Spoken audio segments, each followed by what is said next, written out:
انسان کے اس دنیا سے چلے جانے کے بعد اس کے ساتھ کیا ہوتا ہے اور اس کی روح کہاں جاتی ہے؟ یہ ایسے سوالات ہیں جن کے جواب آج تک کسی مرنے والے نے اس دنیا میں آ کر نہیں دیے، لیکن انسان آج بھی اس راز کی کھوج میں لگا ہے۔ دراصل جب انسان اس فانی دنیا کو الوداع کہتا ہے تو اس کی روح اس کے جسم کو چھوڑ کر ایک ایسے مقام کی طرف چلی جاتی ہے جسے عالم برزخ کہا جاتا ہے۔ اس عالم کو عالم برزخ اس لیے کہتے ہیں کہ اس کا آغاز موت کے بعد سے لے کر قیامت قائم ہونے تک رہتا ہے۔ اسے عالم قبر یا عالم مثال بھی کہا جاتا ہے۔ مرنے کے بعد تمام انسان اور جن اس عالم میں رہتے ہیں۔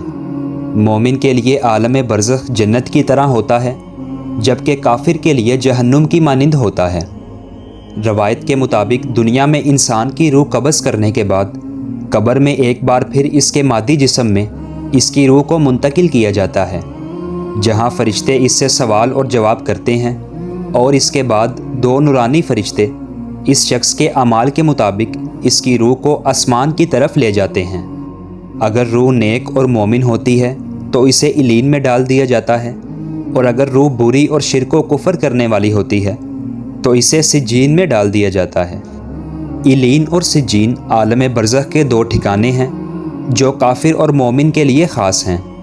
علین میں موجود روحوں پر اللہ تعالیٰ کی رحمتیں نازل ہوتی ہیں، اور وہ باغ نما جگہ پر ایک دوسرے کے ساتھ موجود ہوتے ہیں۔ یہاں نیک روحیں ایک دوسرے کو جان لیتی ہیں جنہیں وہ دنیا میں جانتی تھیں۔ یہ روحیں ایک دوسرے کو دیکھنے کے بعد خوش ہوتی اور ان سے باتیں کرتی ہیں اور دنیا کے حالات کو یاد کرتی ہیں جو وقت انہوں نے دنیا میں گزارا تھا۔ یہ روحیں یہاں نئی آنے والی روحوں سے اپنے پیاروں کی خبر لیتی ہیں کہ ہمارا فلاں رشتہ دار کس حالت میں ہے، اور جب وہ نئی آنے والی روح انہیں بتاتی ہے کہ تمہارا فلاں رشتہ دار تو مر چکا ہے اور وہ یہاں نہیں آیا، تو وہ برزخی روحیں سمجھ جاتی ہیں کہ انہیں سجین میں ڈال دیا گیا ہے۔ نیک روحیں علین میں اپنے گھر والوں کا انتظار ایسے ہی کرتی ہیں جیسے کوئی گھر سے دور اپنے گھر والوں کا انتظار کرتا ہے۔ عالم برزخ میں نیک لوگوں کے علاوہ انبیاء کرام، صحابہ کرام، شہداء اور صالحین کی روحیں بھی ایک مقام پر ساتھ رہتی ہیں۔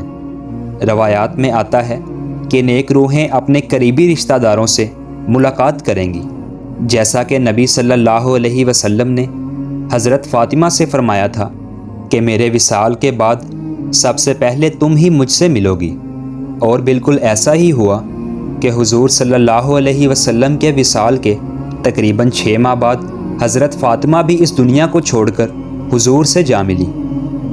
وہ شہداء جو دنیا میں اللہ کی راہ میں شہید ہوئے ہیں، ان کی روحیں کہاں رہتی ہیں؟ اس کے متعلق صحیح مسلم کی ایک مشہور روایت ہے جس میں حضور صلی اللہ علیہ وسلم نے اللہ کی راہ میں شہید ہونے والوں کے متعلق فرمایا، ان کی روحیں سبز پرندوں کے شکم میں ہوتی ہیں، اور ان کے لیے ایسی قندیلیں ہیں جو عرش کے ساتھ لٹکی ہوئی ہیں، اور وہ روحیں جنت میں پھرتی رہتی ہیں، جہاں چاہیں وہاں جاتی ہیں اور جو چاہیں وہ کھاتی ہیں، اور پھر ان قندیلوں کی طرف لوٹ آتی ہیں۔ پھر ان کا رب ان سے کہتا ہے کہ تمہیں کسی اور چیز کی خواہش ہے تو بتاؤ۔ وہ جواب دیتے ہیں کہ ہم اور کیا خواہش کریں گے، ہم جنت میں جہاں چاہے گھومتے اور جو چاہے کھاتے ہیں۔ دنیا میں خواب عالم برزخ کا ہی ایک نمونہ ہے۔ کبھی کبھی انسان کو ایسا خواب آتا ہے جس سے براہ راست روح متاثر ہوتی ہے، اور اس خواب کی تاثیر انسان کے بدن پر بھی ہوتی ہے جسے وہ صاف صاف محسوس کرتا ہے۔ بعض اوقات تو انسان خواب میں ہی کھڑا ہو جاتا ہے اور چلتا پھرتا اور کھاتا ہے، حالانکہ وہ نیند میں ہوتا ہے، کیونکہ اس شخص کا بدن خواب کی دنیا سے جڑا ہوتا ہے اور وہ ہر بات محسوس کرنے لگتا ہے۔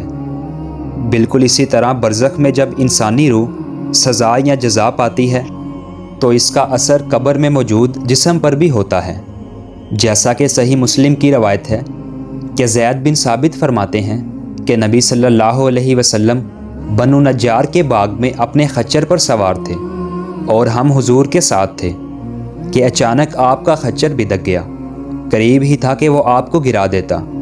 اس باغ میں 5 یا 6 قبریں تھیں، تو حضور علیہ السلام نے فرمایا، ان قبروں کو کوئی پہچانتا ہے؟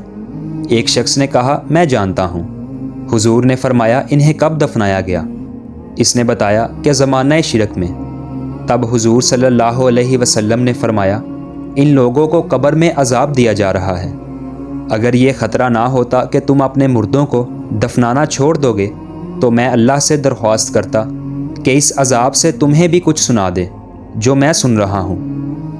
ابن فارس اپنی تاریخ میں ایک روایت بیان کرتے ہیں کہ 590 ہجری میں بغداد کے ایک مقام تل احمر پر ایک مردہ بوسیدہ حالت میں پایا گیا جس کی صرف ہڈیاں باقی تھیں۔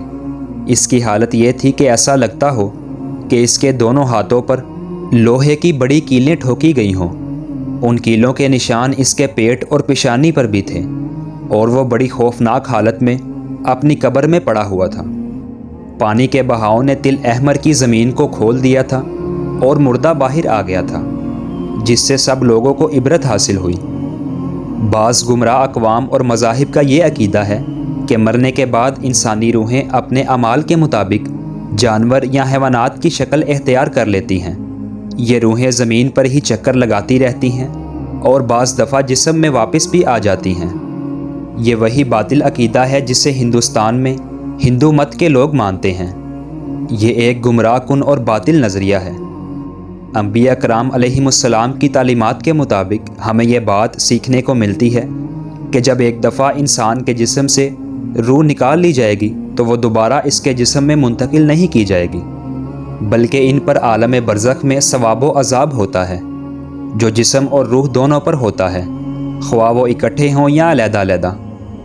بے شک موت ایک حقیقت ہے کہ دنیا سے برزخ اور برزخ سے حشر تک کا سفر ہر ذی روح کو کرنا ہے، اور اس سفر کا زادہ راہ وہ اعمال ہوں گے جو ہم اس دنیا میں کریں گے۔